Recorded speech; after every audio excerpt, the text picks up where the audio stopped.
Good evening, everyone. I'd like to welcome you all to the regular Planning Commission meeting for 11/9. Director Hadwin, will you give us a report of the posting of the agenda, please? Good evening, Vice Chair and Planning Commission members. Our agenda was posted on Thursday, November 3rd, and was posted in accordance with state law and city policy. Excellent. Thank you so much. I'd like to move into acceptance of the agenda. We've got a pretty short agenda tonight. Does anybody have comments or concerns on this? I will jump in and say that I will be recusing from our first case, and at which point I'll have Director Hadwin appoint someone to chair for that case. I will also be recusing from the vote on the last minutes. Can I get a motion for acceptance of the agenda, please? I'm going to recuse on the minutes as well because I wasn't at that meeting. Okay, duly noted. Any other comments on the agenda? No, I'll move acceptance of the agenda. Vice Chair Roberts, if I could just interject before we do that, can I call the roll just so that we have it on the record? Yeah, please do that. I'm sorry. Okay, no problem. Commissioner Alain. Here. Commissioner Irvin. Commissioner Hirschbein. Here. Commissioner Miller. Here. Commissioner Maruzzi. Here. Vice Chair Roberts. And I am present. And Chairwoman Wormiak is excused tonight. Thank you. Excellent, thank you. As you all, or you may not all know, Chair Wormiak is ill this evening and could not make it. Okay, so I think we have a motion by Commissioner Miller for acceptance of the agenda. Do we have a second? I will second it. Thank you. All in favor? Aye. Okay, it looks like we have acceptance of the agenda. We are going to move on to the public comments period of our agenda. This is for the public to make comments or speak to us about any issue they would like to bring up. We are not able to respond to you if it's not on our agenda, and if it is on our agenda, we'll respond at that time. But the public is welcome to make comments. Please raise your hand or in some way let us know that you would like to speak with us. I don't see anyone. Director Hadwin, do you? No, Vice Chair, there is no one who has raised their hand or who has signed up in advance. Okay, excellent. Then we are going to close at this point the public comments part, and we are going to move to the consent calendar. The only thing we have on our consent calendar tonight is the minutes, and two of us are recusing. So can I get a motion to accept the minutes, or are there any alterations or changes to the minutes? If not, I'm sorry? I'll move acceptance. Thank you. Second. Second. Excellent. All in favor? Aye. Aye. Any opposed? Motion carries. Thank you very much. Okay, at this point, we are going to go ahead and start our public hearings. At this point, because I have a conflict in our first case, I have ownership in the building of the case that is coming before us. I will recuse myself and I will tune out. And Director Hadwin, I'll hand it to you to appoint another chair for this particular item. Thank you, Vice Chair Roberts. As the Vice Chair has suggested, in the interest of ensuring that we have an appropriate moderator, I would like to request that Commissioner Alain temporarily chair the meeting in the Vice Chair's absence until he returns following this item. But I would also like to ask for the consent of the Commission to do so, if I could get a show of hands for those in support. Thank you so much. So Commissioner Alain, I'll turn it over to you to read the item into the record and begin the hearing. Thank you. Item before us is our first public hearing. It's item number 2A on the agenda. Anthony Hazel of Mimidex LLC for conditional use permit application to operate a 1,476 square foot cocktail lounge and an accessory micro distillery at 700 North Palm Canyon Drive. Zone C1, Section 10, Case 5.1563 CUP. There's a staff report and a recommendation in front of us, but I'd like to ask for the staff member to provide an oral report to the public. Yes, thank you. Let me start sharing my screen here.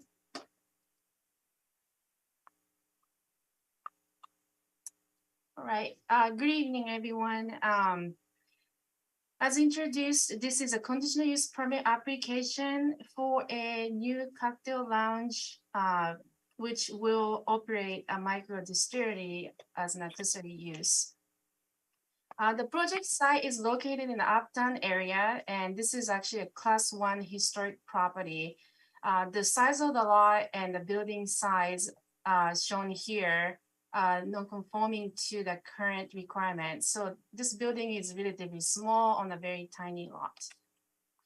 And these are the images of the project site. This property has been historically occupied by office uses, and the property is developed with a porte cochere on the north sea elevation. And the rear is unpaved as shown here. And there is no existing trash enclosure or off-street parking provided. Applicants proposing to operate a cocktail lounge and a micro distillery, and this is just to show the floor plan that's being proposed. The area of the cocktail lounge will be approximately 700 square feet, and the spirit production will take place in the designated 115 square foot space shown in blue here on this floor plan. The cocktail lounge will be the primary use, which is going to take place inside of the building. And in conjunction with the serving of alcoholic beverages, the business is proposing to provide incidental food service and the sales of alcoholic products. The type of alcoholic beverage control license type that will be required for the proposed operation is type 74. And the business is proposing to operate between noon and 11 p.m. on Sundays, Mondays, and Thursdays. And it will operate between noon and 12 a.m. on Fridays and Saturdays. And the business will be closed on Tuesdays and Wednesdays. The square footage of the area, which is going to be accessible to the general public, is 700 square feet. And the business is proposing to provide 23 seats. And proposed accessory micro distillery use, it's going to be conducted within the building. And the main product or activity will be the production of a distilled spirit, more specifically gin. In addition to the blending of the gin concentrate produced on site with other alcohols or spirits such as vodka and whiskey. And again, the operation requires a type 74 ABC license. And the production will take place within the designated 115 square foot space. And the production will be conducted maximum 5 days per year. And while this production takes place, the facility will not be accessible to the general public. And it anticipates to produce 110 bottles each month, which is equivalent to 21.8 gallons. And that actually become 262 gallons when it's calculated annually. Under the type 74 ABC license, the business is able to produce a maximum of 150,000 gallons. So what is applicants proposing tonight is actually equivalent to 0.1% of the maximum production permitted under the ABC license. As analyzed in the staff report, the project is generally consistent with the intent of the general plan and the zoning code. The site currently does not have a trash enclosure, and staff is recommending a condition which requires the site to be developed with an enclosure in the back. And then also the small site, the site location, which is located on the active commercial corridor in Uptown, and the small size of the lot appropriate for small scale cocktail lounge and micro distillery. And staff finds that the recommended conditions are appropriate for the proposed use to ensure the safety and the welfare of the general public.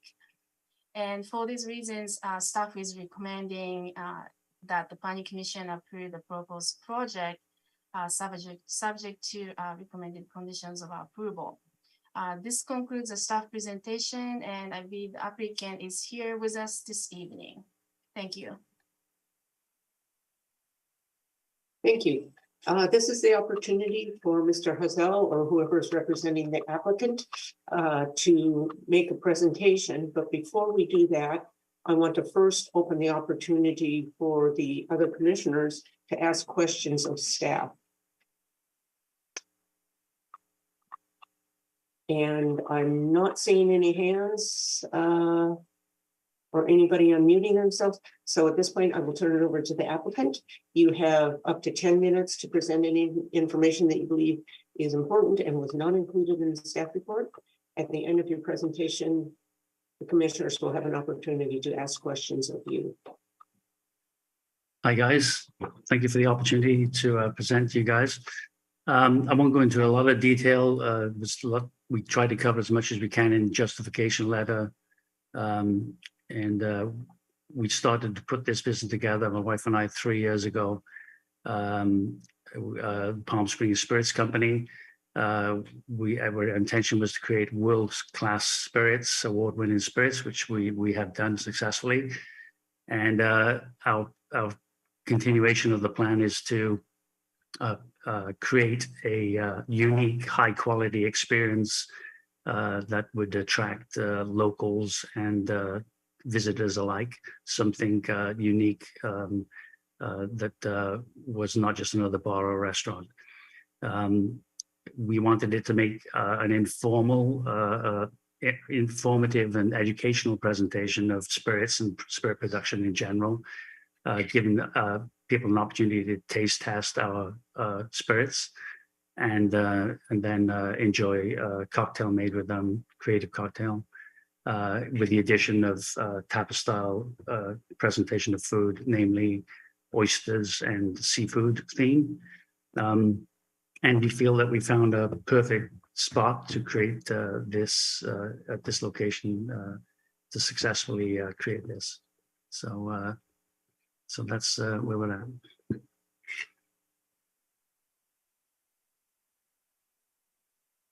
Commissioner Land, you're muted. So I see. Thank you. Thank you. At this point, are there any of the commissioners who have questions? If so, would they please raise their hand virtually or otherwise? Seeing none, I'm sorry, Commissioner Miller. Yes, sorry for the delay. Just a quick question for the applicant, and I don't need an extended version of this, but the gin production process, I know you're only doing about 5 hours. Is it 5 hours a month or 5 hours a year? Could you just briefly explain what that entails in what kind of materials or machinery is used? Yes, we have a small scale still that gets used, and it's the entry proof of the still is quite low, around about 45 to 50% by volume. And the gin is created with the use of botanicals and botanical infusion that macerates in the spirit and then passes through the still. The still is silent and odorless. It rises up in column, condenses back to a liquid, and that's how we create it. We in that room, the facility, we're also able to proof and dilute the concentrate by adding water to bring it down to, typically 40% alcohol. And then we're also able to create other spirits that we're able to buy in legally with our licensing whiskeys and other spirits that we can also bottle in the facility, label, and then present to the public. Thank you. Does anybody else on the commission have any questions for the applicant? Seeing none, we've reached the point in the public hearing where we are open to comments and testimony from anybody in the public or in our audience if they would like to offer. If I may, I don't know if this is the appropriate time, but I was hoping to ask the committee their help with a couple of things here or some input. Am I able to do that at this time? This is actually the opportunity for the public to make presentations. If you have information you want to give us, please share that as part of your testimony. But it's not the opportunity for you to be asking questions of the commissioners. It was something I would like to present. So let me know when it's the appropriate time and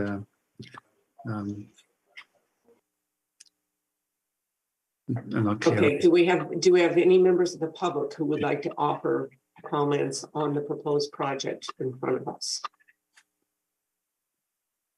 Seeing none, I will close the public hearing. And although it's a little unorthodox, I'm going to allow the applicant to ask questions, although you should not expect a response from the commission. This will be our opportunity, but if your questions are something that are going to shed light on the matter, we will listen to the questions. Okay, sounds good. Thank you for the opportunity. So there's a couple of things that we were hoping to cover here in today's meeting, present to you guys that weren't covered as well as we hoped in the justification letter and presentation to this point. Namely, that's the use of the outdoor space that's at the back of the building. We realized that it hasn't been addressed fully in this presentation, but we would respectfully ask the committee if they would consider our ability to make use of this outdoor space as required for additional seating, similar to something our friends at Las Palmas Brewing recently did with their space, where they're making use of picnic tables to extend their range of opportunities for people to sit and enjoy the great weather we have here in Palm Springs in an outdoor setting. So we're hoping that. Okay, Mr. Hazel, before you go further, what I'm going to suggest is that if you have things you would like to ask for on your application, if you would like to amend it or be able to do additional things, we won't be prepared to address that now. What I would suggest you do is request a continuance and bring those items to staff, because these things would really take a staff review and analysis and recommendation to the Planning Commission for us to act upon. I see that Mr. Priest, our attorney, has just turned on his camera, which I believe means he's prepared to jump in here if appropriate. I was just going to agree with your sentiments, Commissioner Alain. Unless staff has already looked at this and is prepared to give information about outdoor seating, my understanding is the premise in the staff report is that the outdoor area was not being used. There is a condition that prohibits outdoor entertainment and amplified sound music.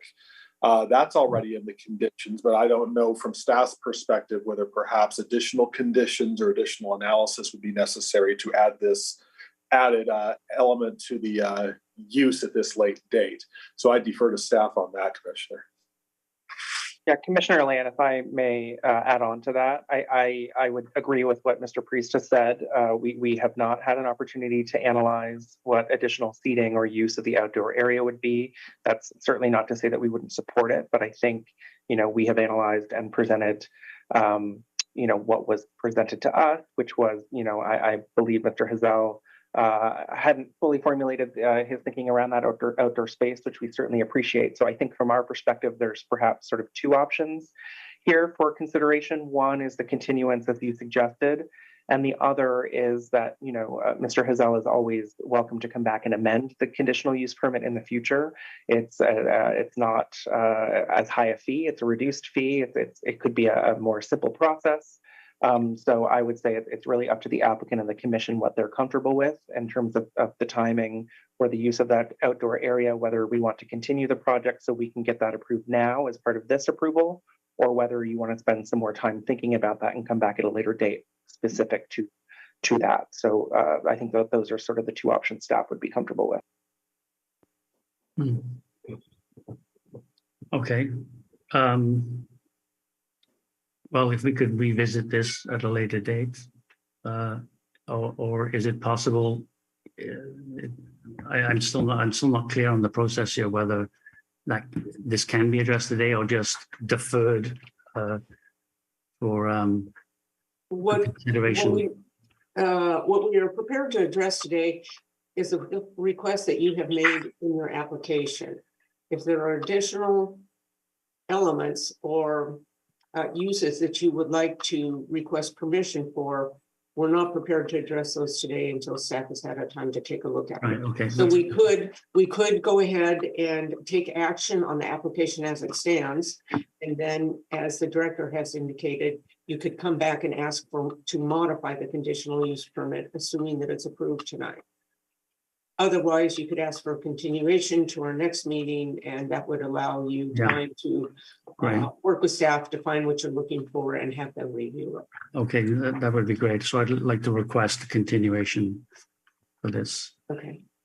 Commissioner, if I may, I would just want to query staff really quickly to see whether continuing it for one meeting would be sufficient to do the analysis, or perhaps if they would need to carry it over perhaps to the second meeting following tonight. Do we have a second meeting in November? We do not. So our next meeting is December 14th. So part of me thinks that we may have time. It really depends on sort of how formulated Mr. Hazel's plan for that area is. We will obviously need some thinking around the site plan and the use of that area, the number of seats that you would be thinking about. So really, I would be maybe looking to the applicant to say whether that's something he thinks he could get more information to us on in the next week or two, or whether he would need more time. If more time is needed, I would suggest we continue this to a date uncertain and work with him to come back to you next year, because we only have one meeting left this year in December. 30 days, is that enough time? You So would we need to have do your have- information, if I understand correctly, you would need to have your information to staff within, say, 7 to 10 days, so that they could have time to analyze it and to bring it forward again Right, okay. with a recommendation. We can certainly do that. Yes. Yes, and Madam Chair, what I could suggest as well, the commission at your discretion could continue this to December 14th, thereby not requiring new noticing of the hearing, because we continued it to a date certain. And then if December 14th, it turns out still not ready, then the commission would have a choice at that point to continue it to a further date certain, or just open ended, and we would renotice when everyone's ready. I think we'd be good for that. We'll be ready for it. All right, with this information, we had, I will leave the public hearing open. Will be the motion I would accept from one of the commissioners is to continue this to the date certain of December 14th, at which time we would hear the revised proposal and recommendations from staff. We would have the public hearing open so any interested parties could submit additional information or response to the revised proposal. Is there a motion that anyone would like to make? So moved. Mr. Hirschbein. Second. Mr. Miller, before we vote, I see that Commissioner Marusi has his hand up virtually. Do you have a question? I don't believe I do have it virtually. No, I have no questions. All right, we have a motion and a second. All in favor of the continuation, please indicate by saying aye. Aye. If the motion carries, I didn't hear or see any nays, but I will, for the record, just double check. All opposed to the motion. Seeing none, the motion carries unanimously. And I wish the applicant good luck. It looks like you have an interesting proposal. And when you are certain that it contains all the elements that you're looking for, we look forward to seeing it again. Great. Thank you very much, guys. Really appreciate it. And with that, I will turn it back over to our vice chair. Mr. Roberts, are you there? You are there.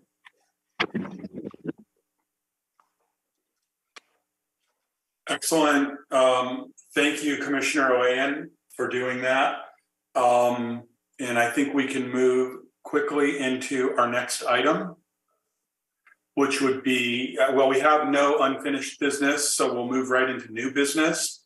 So we'll now be considering item 4A, which is the DAP Health for a new final development plan related to a planned development district for the addition of 19,257 square feet of medical office space located at 1695 North Sunrise Way, Zone P, R2, Section 11, case number 5.0934 PDD 281.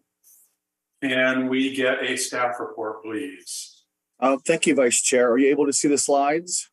Yes. Great. So as you mentioned, this is the Desert DAP Health is here before the Planning Commission for a final plan development. And to bring some of the commissioners who may not have been on the Planning Commission when the project went for preliminary, this is a brief history. So the Planning Commission approved the preliminary PD back in November 18th of 2020. You made a recommendation of approval to the City Council in December, and then the City Council went on and approved other ordinances in January. So the project has gone through preliminary review and includes the Vista Sunrise 2 and also the DAP campus expansion. Today, we're focusing on the DAP campus expansion, being that Vista Sunrise 2 has been back before the Planning Commission and received their final PD, and they're currently under construction. So the Planning Commission needs to make 3 findings in order to approve a final development plan. The important ones are that the plan is in substantial conformance with the preliminary plan, that the plan and all the other associated entitlements are in substantial conformance, and that the final development plan incorporates all the modifications and conditions that the Planning Commission City Council added at the preliminary development plan approval. So we'll go through those and I will focus mainly on changes that have occurred from the preliminary to the final. The applicant will have a presentation if that is permitted, Vice Chair. They have a sort of a video slides that they would like to show when staff is finished. And they'll focus on a lot of the architectural elements that they're much more apt to do than I am. So changes. Can I interrupt you for 1 second? I just Yes. asked the commission if they like to see the video slideshow or if they feel they have enough information from the staff report that we've already received. Give me a show of hands if you like to see the video report or the video show as well. Okay, there's 2 of you, so I think that's Sorry. enough. Let me stop sharing. There you can see now. Thank you. Raise your hands again. I saw 2 of you wanted to see the show.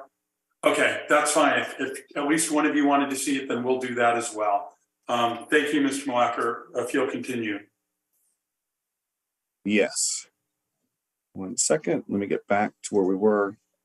All right. Can you see the full screen now? Yes, we can. Great. Okay. So just briefly, the changes to the final development plan is that the building has increased in size for 757 square feet for a total of 19,200 some square feet. The original preliminary approval was for 18,000, so it's 500. So it's increased in size. The main entrance has shifted, and we'll go through each of these quickly. They've added a new pharmacy drive-through. The building floor plan has changed slightly. They've relocated an existing dog park as adjacent to Vista Sunrise 1, and they've added a sliding gate at the east access driveway to a service area. So to orient the commissioners, this was the preliminarily approved plan, and you'll notice that the main entrance to the DAP pavilion is oriented west. And there's the main driveway that comes in from Vista Chino itself. The new plan shows that the entrance is angled more to the north or southwest And they've added a one-way pharmacy drive-through, and we'll go into more detail. They've oriented the service drive and service area and added a gate along Sunrise Way. So other elements of the floor plan include the lobby, the multi-purpose room, and then a cafe that has been moved from what was preliminary approved. They've also added the drive-through pharmacy, and we'll get into detail a little bit more, and another entrance. This is just an extension towards Vista Chino of the building. The drive-through that's proposed was not part of the preliminary, but they're adding it in a post-COVID era. They feel that some of these design elements will help them better serve their clients. And one is to add the pharmacy drive-through that will be able to stack 5-6 cars as you come in through the realigned west driveway, and clients can pick up their medications from the drive-through window. One other element is that when they relocate the entrance driveway, there was an existing dog park that services Vista Sunrise 1. They're relocating it between the west parking lot and the parking lot for Vista Sunrise. We're also adding a sliding gate off of North Sunrise Way. This will prevent unauthorized vehicles from entering in the service area. Trash trucks and deliveries will be able to enter through the driveway that is off of Sunrise Way. There, in your packet, there's a comparison of what the previous elevations are to the more developed elevations, and that's common when we move from a preliminary to a final, that the building materials and other types of building material elements are finalized and more fine-tuned, and that is what these plans are showing, and the applicant will provide better detail on that. Once again, there's building materials and other design elements that the applicant will go over with you. One of the conditions in the preliminary approval was a Sunrise Way median be added. The Planning Commission added a condition that a study be conducted to look at an enhanced mid-block pedestrian crossing, so that when folks potentially jaywalk from the DAP and the New Vista Sunrise housing across the street to the Stater Brothers Shopping Center, that there would either be a mid-block crossing put in place, and you all wanted a study that shows the potential numbers. This study was done in February of this year, and in the staff report, there is a description of the number of people that potentially could jaywalk across the street, and then a potential number of people that, when the development is fully built out, so Vista Sunrise 2 and the DAP Pavilion, what that number would possibly be. When the project went forward to the City Council, the council altered the condition slightly. They did want to see a traffic analysis, have one done, but they also added that alternatively, the applicant could also provide some sort of median barrier that's approved by the city engineer to prevent pedestrians from jaywalking across Sunrise Way. So in discussing this with the city engineering department, they, due to high speeds and traffic volumes, a mid-block crossing is not sought after, that a median barrier is more appropriate.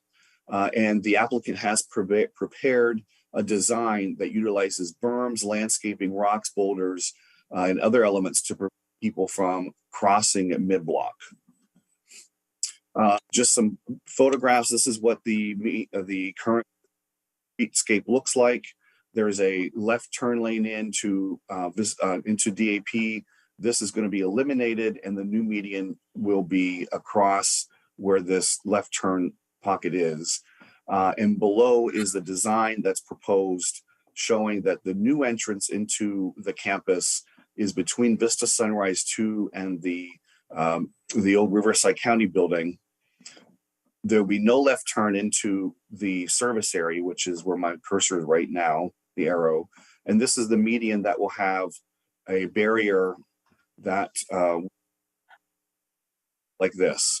So they're proposing to use steel arches, and I mentioned berms, boulders, landscaping to prevent people from crossing. And this design, if the Planning Commission so chooses that this is the appropriate design, it will go forward to design. If the Planning Commission would like the ARC to review it, that is also an option and could be a condition that's placed on the approval. So the applicant has provided some 3D design elements or renderings of what this would look like as you stand when you drive down Sunrise Way. And Rickman Harris from the City Engineering Department is here if we have questions about this design element. They've added a final landscape plan, which shows a use of trees and shrubs and palms that will line the realigned West Drive and meets the standards of a final development plan, landscape plan. So the findings that the Planning Commission needs to make is that the final plan is of substantial conformance with the preliminary plan. Staff believes that all the elements have been met, and we recommend approval. Vice Chair, that concludes my report, and I'll turn it over to you. Thank you for an excellent report, Mr. Malacker. We've all seen this project at least once, and you separated the new requests very well. Thank you. Do we have questions for staff on this? Yes, Commissioner Miller. Yeah, for the median improvements along Sunrise, and I think I know the answer to this, it's because it goes off of their property line, but is it normal for there not to be median improvements sort of preceding the new left turn into the new main driveway, which I think is south of the phase 2 property line? Is that why there's not median improvements requested for a small segment of Sunrise preceding the new left turn into the driveway? That's question number one. Right. So you mean as you're driving north on Sunrise? Yes. That the improvements are based upon the limits of their development itself. So and maybe Rick can answer that question, but it's difficult to make them do improvements beyond their frontage that faces the street. Okay. That's what I assumed the answer was going to be, although I don't know if we're always consistent with that, but I don't know if Rick just wants to confirm that. Sure, and that is correct. And also there is another piece of that equation also. There's also multiple existing driveway approaches to other developments in that area, which it would, yeah, it just didn't work out that way. Okay, thank you. I've got one other question I think for Glenn. I wasn't sure from the plans that along the new southerly driveway, between the driveway and the phase 2 apartments, which are now under construction, is there any sort of a wall, a small wall or a landscape strip there? It looked like a lot of traffic was going to be traversing very close to those new apartments. And I don't know if there's any sort of separation. There is a great separation between the sidewalk and where Vista Sunrise is being constructed. So there are multiple low knee walls and landscape walls that are built along the driveway, entrance driveway, and Vista Sun and the sidewalk. So there is the concern cars and pedestrian conflicts. Well, it was really to make sure there was enough of a physical separation between the cars and the apartments. So I think you've answered the question. I guess I didn't realize there was a walkway along that driveway on the south side. Is there a pedestrian walkway that parallels that driveway? I didn't see that. Yeah, I'm sorry, I did not include the plans for Vista Sunrise 2, but I'm sure the project architect could answer that question really quickly. Okay. I just want to make sure there's not an unsafe situation with how close those apartments are to the driveway. And it sounds like there's factors in place to prevent that from being a conflict. Right, if you look at, in your packet, I provided the preliminary approved plans, the overall site plan, which shows Vista Sunrise 2 in yellow. The driveway, you'll see there is a sidewalk that runs along the driveway. Okay.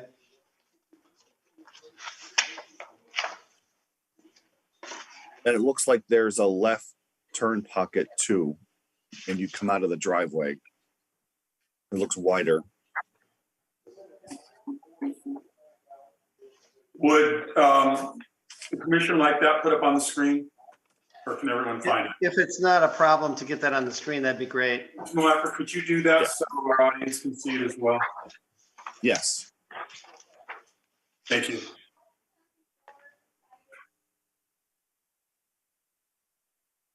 Can you see this plan? Can you extend it?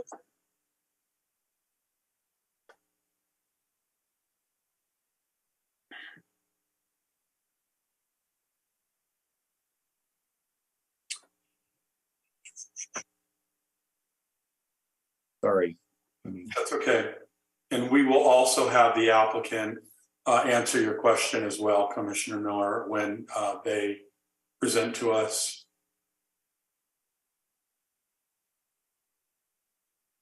There we go. So you can see this walkway right here where my cursor is. Mhm. Yes, I see that now. So there, Okay. this is a whole arrival sequence here where there are multiple walls, landscape walls, and so forth that you'll know that this is the entrance. Okay, that's very helpful because I wasn't aware that that walkway was there. So that there's more separation there and elevation changes than I was aware of. So I appreciate that. Mr. Malacker, while you have this up, why don't you show us where the potential barrier would be on Sunrise? Do we see it in shadow there? Well, this is the existing situation right now, Okay, but the in will actually will go. There'll be a left turn into. Let me make this. A left turn into the driveway, and then the new median starts in front of the DAP annex and goes about 200 feet. okay. So, okay, we'll come back to that. Commissioner Maruzzi has some questions. Yes, if the goal of the median barrier is to keep people from jaywalking, why doesn't it extend further north towards Vistacino? So let me share again. Sorry, and get to the right. Because why would people just choose to jaywalk where the driveway is instead of just further north before they get to the actual, crosswalk? Right. So in this slide, see that there's a double left turn onto Vistacino. Currently, this is where it begins. And because of traffic volumes, it's being extended farther back so that traffic doesn't stack into the through lane. And You're maybe saying there's not enough width to put in more barrier. Is that what you're saying? there's not enough length. No, the Or- width or of what- the, see how wide from east-west, the median is currently, the way it's being designed? And then it gets very skinny over at the north part? Is that why you At the turn lanes of Vistacino is what he's referring to. correct? Why, so you're saying, the reason it can't continue on is because it's too narrow? Well, it would shorten the left turn lanes onto Vistacino, and that's not. Okay, so the issue is it's too narrow, you can't just wedge them into the little tiny bit that's Oh, in between. You mean along the Yes. the brown area here? Yes. Well, that, Rick, do you want to, is that a design? Is Yeah, it too narrow to? and you're correct, because we basically run out of real estate. The turn pockets have to be lengthened to meet the traffic study results, turning on to Highway 111. So there is not enough real estate there to make that median island the same width going towards Vista Chino. Why couldn't it just be those arched barriers and just let them continue on without any of the landscaping? I mean, if this traffic study, did people only cross illegally to the south, never from between where it ends in the crosswalk? Well, the traffic study didn't study where people will jaywalk. We have no idea. Sure, because I thought I read somewhere in there that they counted how many people were jaywalking. Weren't they paying attention to where they jaywalked? That's possible, but the location of where they jaywalked is. All right. I guess there's not an answer to that. It just seems to me you could find some way to keep people from running across that by just putting an those hoops all the way down the line. If that's what the commission wants to do, I'm certain that the designer could probably do that. I mean, I'm trying to just throw in something randomly. Just if we know that there are people crossing illegally in the other parts, maybe you should continue it. But anyway, those are my thoughts. We'll get to that discussion further down. Commissioner, I have some questions about that as well. Do we have other questions for staff before I open this to the public? Or before I give the applicant an opportunity to respond? No other, I don't see any other questions of staff. Ms. Song, are you here to respond? And I first want to welcome Ms. Song as a former planning commissioner. It's great to see you again. Ms. Song, will you respond to the initial questions from Commissioner Miller, and then of course take the time that you need or would like to present other aspects of this? Sure. Thank you so much. It's such a pleasure to be in front of you, Honorable Chair and Commissioner members. Mr. Marusi, Commissioner Marusi, we would love to continue that, but the median really reduces down to about 3 to 4 feet. So when we put these 4-inch round steel arches, the cars, if they go over the curb, they will hit those steel arches. And if we wasn't, because of the lengthened or extended deceleration lanes, we would have continued our design. So we're on the like-minded, but it's more of a, engineers rule the world. So that's where we are with that design. As far as the pedestrian access, we're very conscious about pedestrians, cars, the fact that this campus has 2 housing components now, and we have several different walking paths that are safe for the residents as well as the community. So what you saw with Glenn is that there's 2 sidewalks on each side running east-west, but we're actually going to come back to you with the east face improvement in 2023, which will show you even a better design for the east facade. But right now, with that corner entrance, the side walls, the fact that the Vista Sunrise 2 is actually 3 feet elevated from ground, and it has these retaining walls, it really creates an essence of a safety housing project compared to what's going on Sunrise. Sounds good? Okay. Would you like to have the time to take time now? You have up to 10 minutes to give us a presentation on this, and I do have a little more if you need that. Thank you. So with the team today is Sherry Sands, which is the Chief Officer for People and Places, and Rob Carroll, Facility Manager at DAP Health. We also have Rich Vaughn, Civil Engineer, and also Jeremy Francini, Landscape Architect, to answer any additional questions. But I'm going to take the spotlight, and I'm going to ask for your, hopefully your approval, so our team could continue to submit the plans and get the plan check corrections going and permit very soon, because we're ready to get going. As far as butchering what somebody said, Charles Darwin is not the strongest, but the one who adapts, right? The one that survives. And DAP Health is really all about adapting. And so we all suffer from COVID, but we learned our lessons. we interact, we learn, we need each other differently. And that's really the evolution of the design from the early application to the final PDD submittal. So with that, I'm going to share my screen. Oop, 1 second. Okay. Everybody see the screen okay? Yes. Okay, perfect. Oops.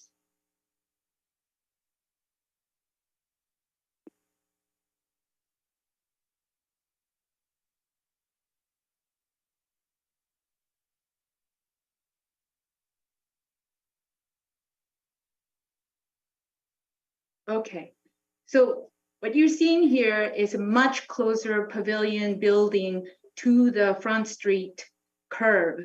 We reduced the walking distance and we angle the addition in between the two buildings. It's still the same pavilion, but it's much closer distance to the front doorstep. In addition to that, we took and relocated the shade structures and instead introduced the composition of shade trees and palm trees so we can layer the foreground before we come to the building. To the left, you're seeing the pharmacy, which we brought from the east side all the way to the west, exactly for the same issues of if the patients only need to go to the pharmacy after hours, or they only need to pick up the medication, they're able to do that without getting out of their car in August 21. Further to the left, we brought LabCorp also to the west facade. Behind these two programs is actually the main gallery corridor that connects the pavilion to the existing building. That's there today. Right now, you're seeing the entrance of the driveway to the pharmacy. But in this point, what you're seeing is the intersection between the end of the gallery and the connection to the west DAP. If you have gone to the campus, behind the blue tower is where you have the automated Stanley doors opening to the west facade. So I hope you're not getting a headache, but right here is the sort of facade improvements, connection to the existing building. We have done this retaining walls tiered in the back where we slope the grade and we berm up to it so that the landscape could be further displayed and seen from the driveway. So there's your moment of fly through. Now to the south, what we're seeing a little bit there is the multi-purpose room where before it was the conference center, but we have reduced it because we have Zoom capabilities. And we also reduced some, added some work breakout rooms and the telescopic doors to have an indoor-outdoor relationship to the terrace and the front courtyard that has been created. I don't know why, but I feel like in a rush, but further to the right is the staff entry. Behind that is all the clinics that have been improved over the last 4 years, and that's where the safe entrances for staff, doctors, nurses, and so on. Here on the Sunrise side is where we have introduced the site walls and the vehicle gates for safety to the service drive. And then we have layered it with these walls and planters. So here is where we have the cafe. However, the low walls and the landscape will screen from the other utility features in this driveway.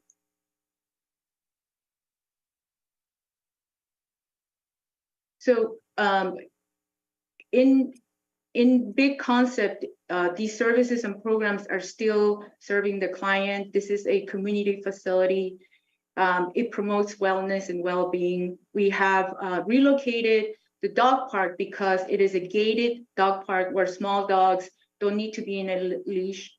And then we still have the big retention park, community park, west of the housing project. So this campus has 2 housing facilities, a community park, a dog park, walking routes around the campus, and vicinity to all the retail facilities to the north and to the east. So it's truly a walking campus here. As far as the Sunrise Median comes together, we were trying to be playful, but also not overbearing. And we layered it and angled it so it becomes a complicated weave if you have to go across, try to go across the street. So at this point, we would like to say again that we will be coming back with the east facade, but on the west facade, we're really excited and ready to break ground if we get permit. And I would like to pass my baton to Sherry at this point.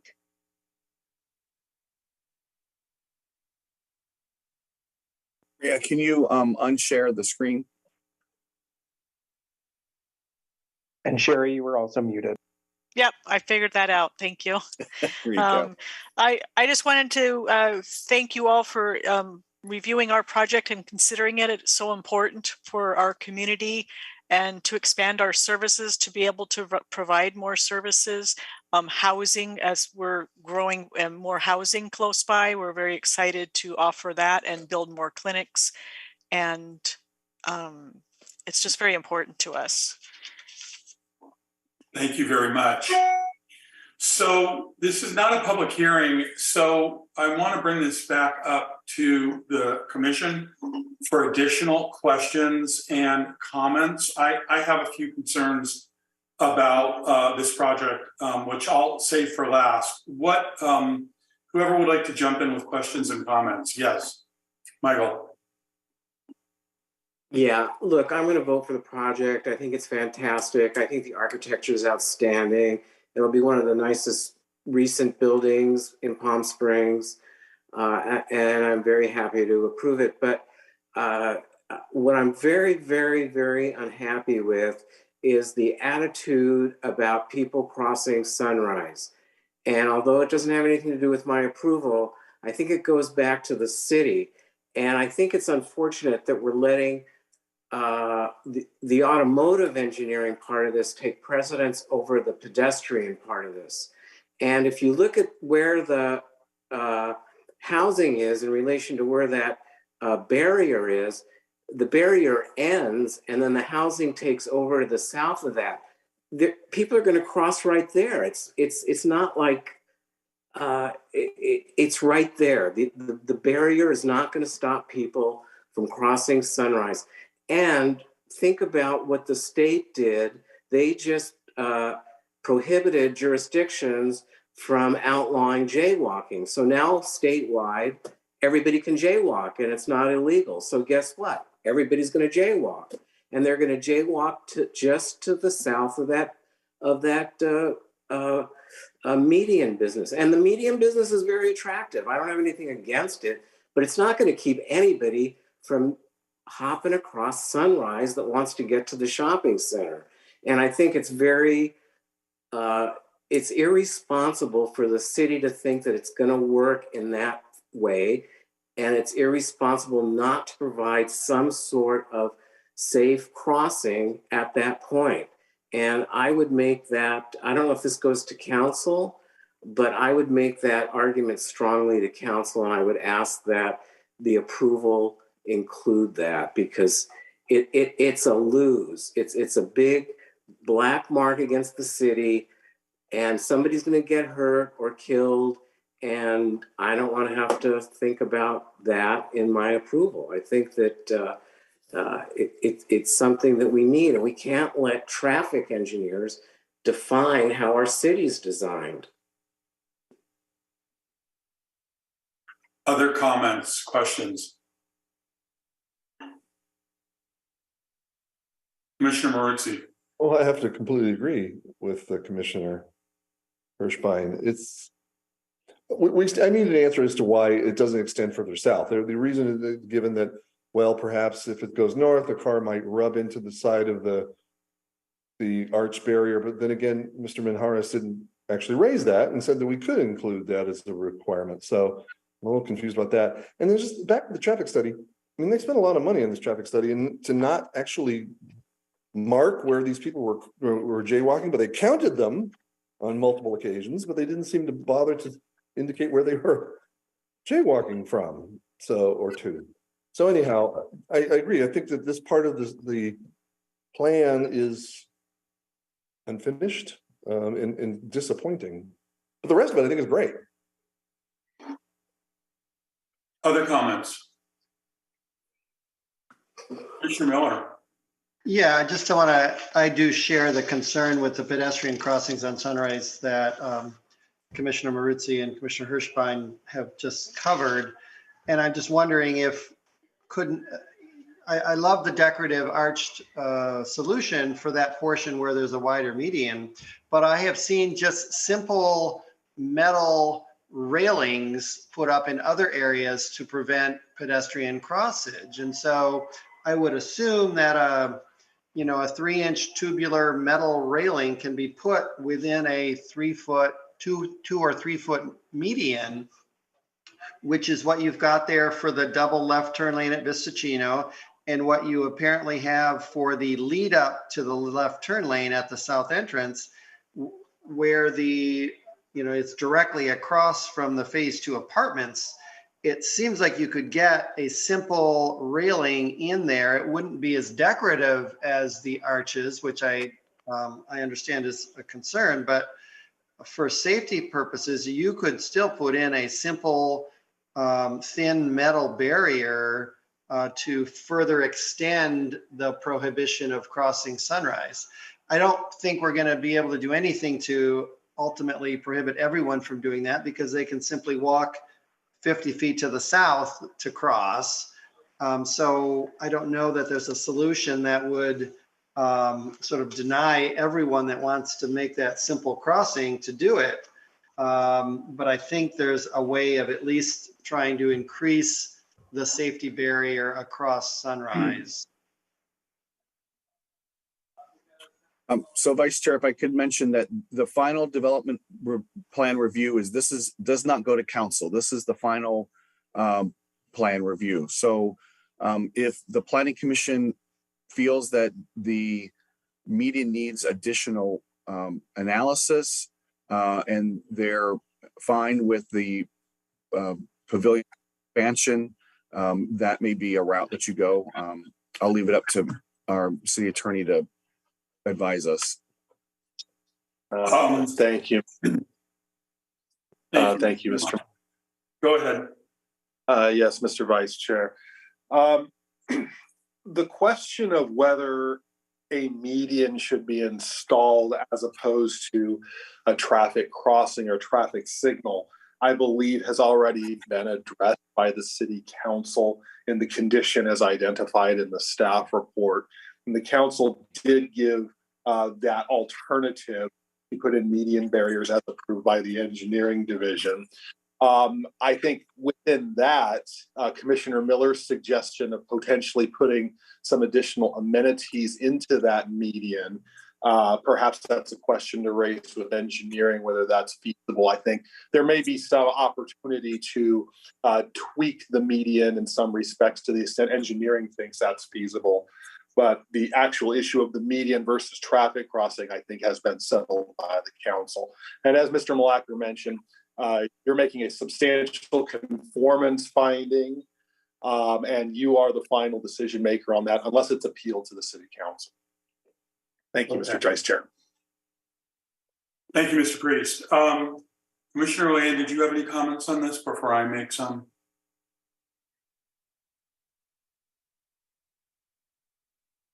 I had a question or suggestion, but I think the city attorney has just talked me out of it. Okay, are you sure? Are you certain? Yes, I am. Okay. I have to say, I very much concur with my colleagues. I hear cries for help in this. And what I mean by that is I sense a lot of discomfort on the part of the Planning Commission, because part of our job is to look at the issues of public safety. And we know that that's a big part of staff's job, but it's part of what we do as well. And the other pleas I hear, the cries I hear, are the people who who will do this jaywalking and do it on a regular basis already. And it's clear that they don't want to have to walk to the corners, and I understand that. It's inconvenient. We need a better solution, I think. I go to this intersection once or twice every single day. And in the few minutes that I'm in this intersection, I see people crossing north to south on Vista Chino to get to Sunrise Vista 1 from the Albertsons parking lot or World Gym or wherever it is people are going. And they generally cross in the same place, and they cross directly from the entrance of the shopping center directly across over to the housing. And they do that because they don't have to walk through any planting beds that exist for the shopping center.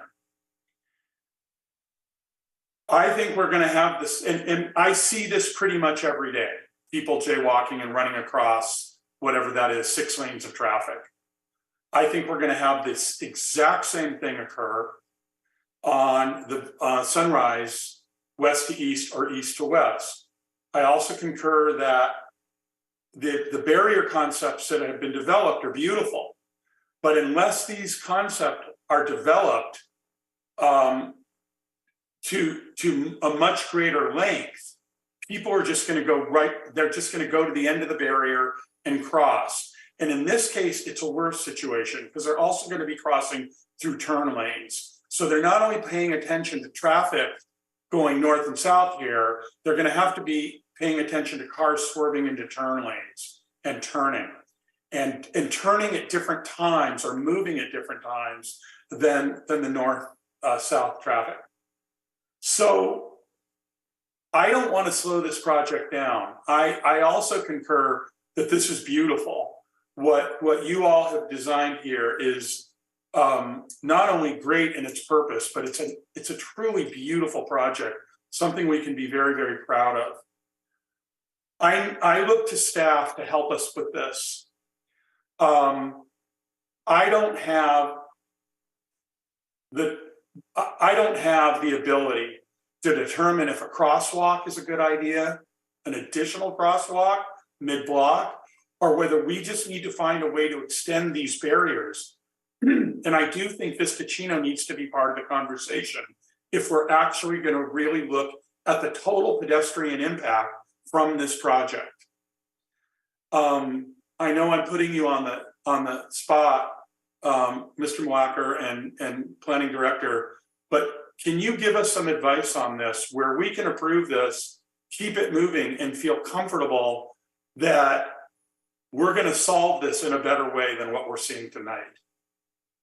Sure. If I might jump in here, Vice Chair, I think there's a couple different things here.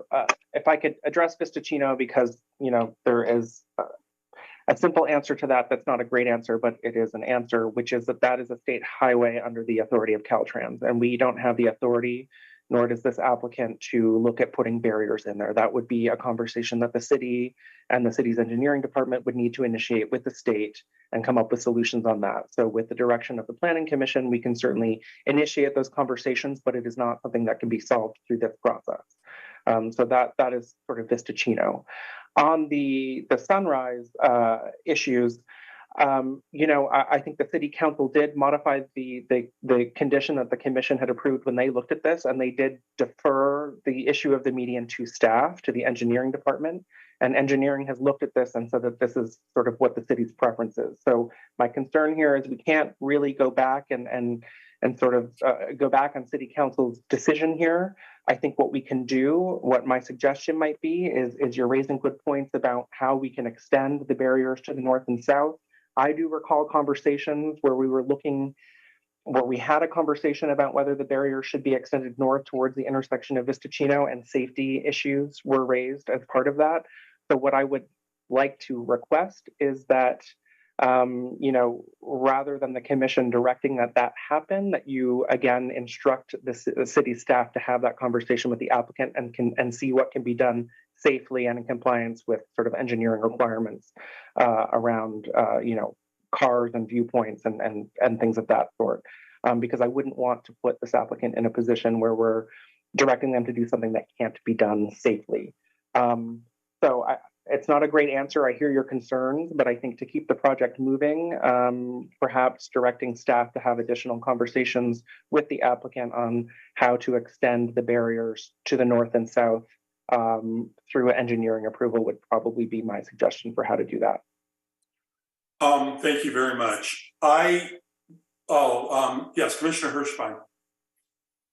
Yeah, I think extending a fence in that 3-foot median as it gets closer to Vistacino is a good idea, but it really doesn't solve the problem because you have a left turn lane going at the very south edge of the site going into the apartments, and that's the gap right there. That left turn pocket will always be open because cars need to turn left there.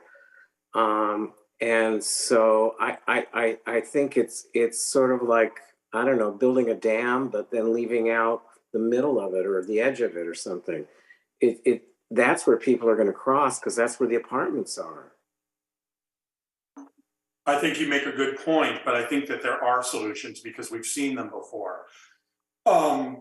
Barriers can extend around turn lanes as well. I think the director has given us a good path. I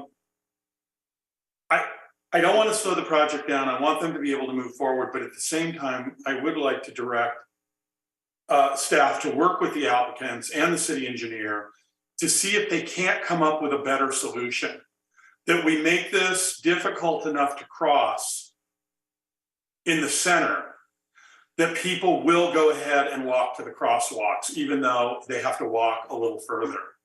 I think it's worthwhile. If we save one life doing this, it will be worth whatever time and expense we're going to spend now. I would also like to direct staff to consider as a separate point the Vistacino side. And maybe if we can come up with a really great solution on the Sunrise side, because we clearly have some great designers working on that, maybe that's a solution we can then suggest and work with the state on for the Vistacino side. I just think that we're creating more than a neighborhood here. We're creating a whole village within this area, and we need to address the pedestrian impacts as well. Obviously, those impacts are for cars as well, but we need to somehow keep pedestrians from crossing what are essentially two small freeways, Vistacino and Sunrise. They move fast, and they're very, very wide, and they're difficult to cross without a light. And what I would love to see right now is, with the help of staff, to craft a motion of approval that includes this kind of direction. Is there anybody who would like to take a stab at that?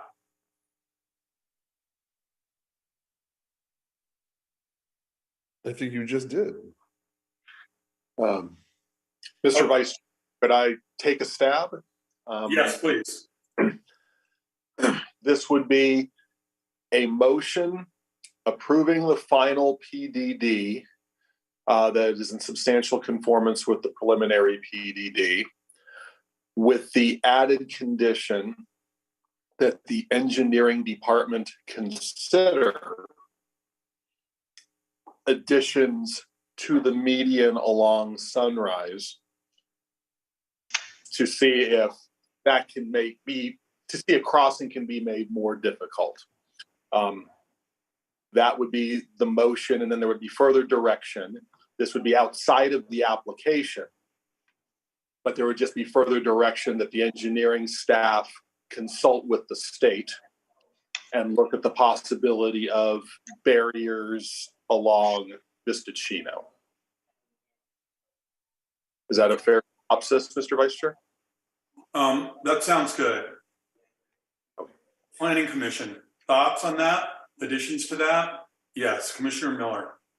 Yeah, I like that from Attorney Priest, but I would also add that I think we could go a little further and add some signage on the phase 2 property, on the pedestrian exits onto Sunrise, so to speak, where we could put some signage facing phase 2 that says pedestrian crossing at Vistacino or something to that effect. And at least then the residents have been put on notice that they should take the time and effort to traverse down to Vistacino for safe crossing. I've seen such signage in other examples where it's at least putting the pedestrian on notice that the safe crossing is at the traffic signal. It's not going to stop everybody, but at least it puts them on further notice and hopefully stops them from jumping the barriers. So I think it's a good idea to add a signage component to that. Commissioner Land, did you have your hand up as well? Yes, and this is a question for engineering or the city engineer. Is the reason why Vistacino has not been addressed that dealing with Caltrans is a nightmare, or is there some transportation reason why Vistacino and the crossing there is significantly different than Sunrise? In a perfect world, if Caltrans were an easy agency to work with, would this have been another application just like Sunrise, where we would recommend either a pedestrian crossing or obstacle?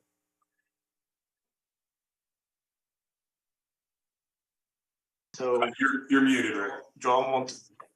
What's that? Oh, you were muted. Were you going to respond? Well, yeah. Good evening, Planning Commission. My name is Joel Montalvo. I'm the city engineer.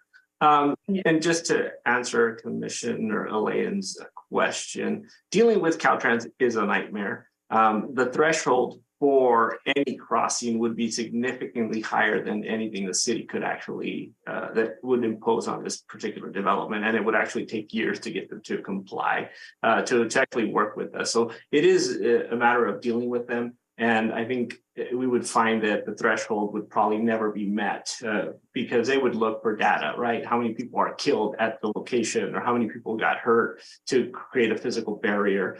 Who's going to maintain the barrier? What if somebody hits the barrier? What if, who's going to maintain that barrier? What if somebody dies if they hit the barrier? So yeah, I think Caltrans would, by,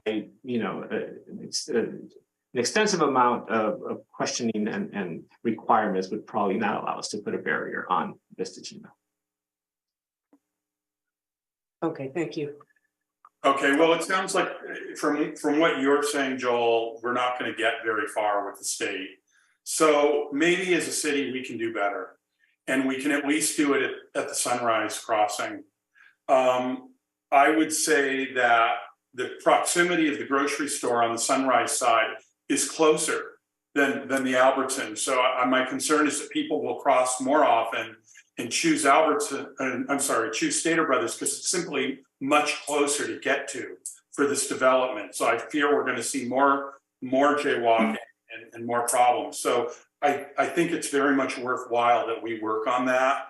I think Mr. Priest has put together some clean, simple wording.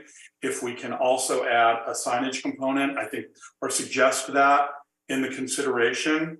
I would also like to offer, if it would help staff to have a subcommittee from the Planning Commission, we would be more than willing to create that. If it just come back and let us know to work with you on that. With that, I think we have a motion. I'm going to second that motion. Steph, will you take a roll call vote on this, please? Vice Chair, if I could ask for clarification, who made the motion? I think it was, who did it? Was You it? did. Who did? You did. Oh, I made the motion. Then I So thought I will somebody need a else different made the second. motion after okay. So do I have a second on this motion? I will second it, but I want to clarify. Are we eliminating the conversation, the direction that staff work with Caltrans on Vistacino? No, but it seems like a separate conversation, but, or, Gold, do you want to respond? My suggestion, Mr. Vice Chair, is, I'm sorry, can somebody mute their microphone? Thank you. The motion was to find that the final PDD plans were in substantial conformance with the preliminary PDD, which is the core finding you make to approve the final PDD. The recommendations to the engineering department look into widening or tweaking of the medians along Sunrise to improve that as a barrier to crossing. And per Commissioner Miller's suggestion, that the engineering department also explore posting signage on the site to direct pedestrian traffic to the appropriate crosswalks. Again, that will be subject to engineering division's determination of that being feasible, but they would consider that. And then just as a supplementary, but not a part of this application, is that staff just explore the idea of potential barriers or protective measures along Vista Chino. But again, that would not be part of this application. That is just an additional recommendation that you are asking staff to explore. I'd like to make a proposal to amend that, because I think the signage could easily be accomplished by asking the applicant to install it on their own property. We're talking about little pedestrian signs, and I've seen that at various developments around the valley where the shopping center itself puts a sign on their property asking people to use the crosswalk down the way. So I would propose making that a condition of the approval to the applicant. It short circuits the bureaucracy that the city has to go through. It eliminates the need for engineering to get involved. And I'm sure the design team on the project can come up with some very attractive signage. Maybe it relates to kids a little bit more in a more friendly way. And I would just put it back on the applicant to do that. I think it's a small request. It makes sense. Let's add it. You're talking about the Vista Chino side as well. Yeah, wherever. Yeah, exactly. And then you don't have to worry about city, state involvement. It's just a little sign on those walkways or driveways that lead out to the sidewalk asking people to use the crosswalks on the corner. Mr. Vice Chair, I'd be curious to get engineering's take on this, just to make sure the content, the size, the location of the signs are appropriate. I believe it would be appropriate as part of the motion that the engineering department get the final say on what those signs are going to say, since they are, for direction and safety. But I'd like to hear from the engineering department if they have some thoughts. Thank you. That's fine. I mean, I'm sure they've done this before, but if engineering wants to let us know how they'd accomplish that, that's fine. Yeah, so we would work with the applicant on the signs. The signs there are standard MUTCD signs that we can install that show, and allow people, or at least have people look where the next crossing would be. So we're pretty flexible in that respect. We can work with the applicant to install the signs where appropriate. In some cases, if it is on private property, they have a little bit more leeway of the signs it can use, and they don't really have to follow the California MUTCD. So we can work with them and give them guidance. Okay, so the goal here is that you come up with a better barrier plan on Sunrise. And in the meantime, as a tiny fix, we have some signage on the Vista Chino side, and then separately start the conversation with the state about pumping up the barriers on the Vista Chino side, because we know that's being crossed on constantly. Okay, is everybody happy with this motion? Okay, staff, will you please take a roll call vote? I will. Vice Chair Roberts. Yes. Commissioner Land. Yes. Commissioner Irvin has been excused. Commissioner Hirschbein. Yes. Commissioner Miller. Yes. Commissioner Marusi. Yes. The application has been approved. Thank you all for your work on that. Okay, now we're at the end of our meeting. We're going to look at our Planning Commission reports, requests, and comments. Anything for staff or for your colleagues? Yes, Commissioner O'Leary. Yes, I have a request. I don't quite know who to give it to, somebody on staff. I was at the Pride Parade this weekend and was in front of the, I believe it's now called the Thompson Hotel, the former Andaz, where there is a temporary sidewalk that's been there for some time, which is pretty much just some really roughed up paving. And I had the unfortunate experience of watching a woman in a wheelchair try to get through that. She couldn't do it. She had to have bystanders pick up her in her wheelchair and move it because it is so torn up. I suspect that it may not really open in the second quarter of 2023, as the sign now says, and that we're going to be left with that condition for a long time, that the barricades and temporary sidewalk. It would sure be nice if the city could somehow get some leverage and get the developer to patch it, to make it more easily traversed for both pedestrians. I know that when I walk through there, when it's dark, I'll trip. It's not good. And if we could somehow get them to gussy that up and make it such that it could accommodate a wheelchair, I think it would be a good thing. Commissioner Land, I may have been standing in your vicinity at that moment because I witnessed the same thing myself during the parade. So Okay. I will certainly speak with the appropriate departments here and see what can be done. Okay, What thank you. I'm getting out of that is it's sure great that our commissioners are going to the parades. Well, and I just want to ask the director, I hope that I was not offending you as well, because I got some people yelling at me because I was chewing too loud. Oh, and being able to be heard over the bagpipe bands and the disco. My ears are still ringing, but I'm not upset. Okay, thank you. Good. I think that sounds like an engineering issue, by the way. Yeah. Yeah. Any other comments from the Planning Commission to staff? I do have one other suggestion, just on this last issue. I'm just throwing this out here, and maybe staff could. It might be worth some conversation. The shopping centers, both to the north and to the east of the campus, have management bodies or groups, and it might cut down on pedestrian traffic if they offered or they had some way they facilitated or worked with the developer so that there was delivery services more readily back and forth. I know that you can get groceries delivered, but if it were a more formal or organized thing, people might take advantage of it and get you used to knowing that, you know, once a week or twice a week, the center is from all its shops going to deliver things over. But if somebody could initiate a conversation like that, it might be helpful. Sure.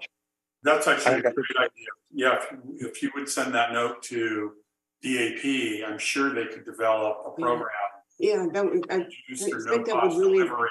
I think it's a great idea, and that might reduce a lot of the crossings that we're witnessing. Yeah, I just have visions of people trying to do it with a grocery cart or. Yeah. I see it every day, Commissioner, when I go into the Albertsons parking lot every day and I see it. It scares me, so. And it always makes me, my skin crawl. Okay, Planning Director's report. What do you have for us?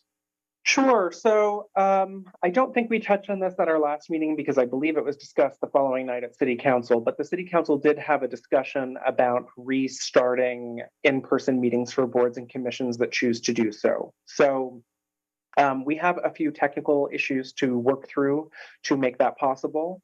I think something that we've learned through the pandemic is that having an online or remote option for our participants is encouraging more.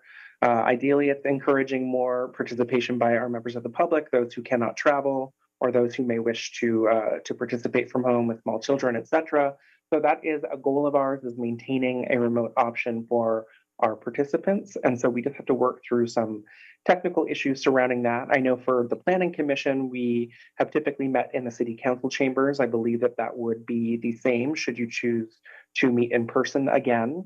And the technology is a little bit more set up in there for us to do sort of a hybrid option that I'm describing. So we just have a few things to work through with our IT division, and certainly coordinating schedules amongst all of the various boards and commissions to make sure that we can accommodate everyone who wants to meet in person again in a hybrid setting. So what I would like to do is send you all more information on that in the coming weeks so that we can discuss it again at our December 14th meeting and make a decision as to whether you all want to begin meeting in person again in January. That's sort of the soonest that we would be able to get that up and running.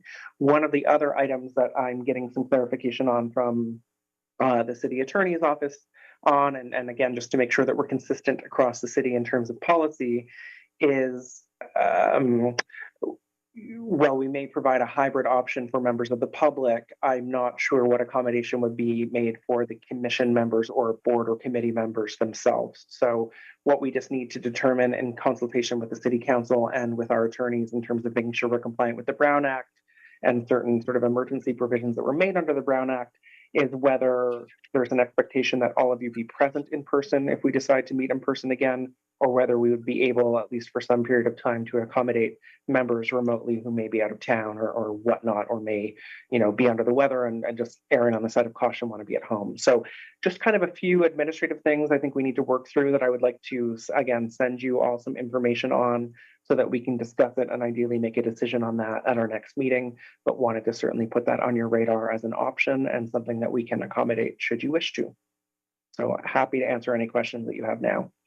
So you'll be thinking about this and bringing us back some thoughts and some conclusions at our December 14th meeting, because I would very much, of course, want to have our chair present for that as well. And it's like a discussion we need to have as a commission as well, and take everybody's temperature on their comfort of coming back into the chambers together. Absolutely. Thank you, Director. Other thoughts for us? No other updates for me at this time.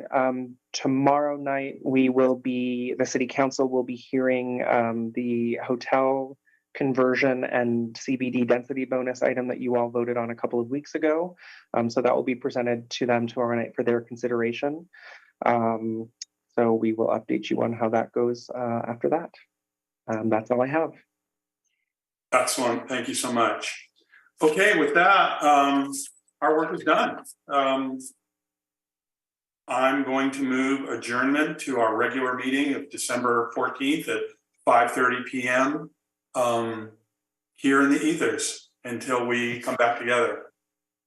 Thank you all. Happy Thanksgiving, everybody. Thank you, everyone. Thank you all for your work.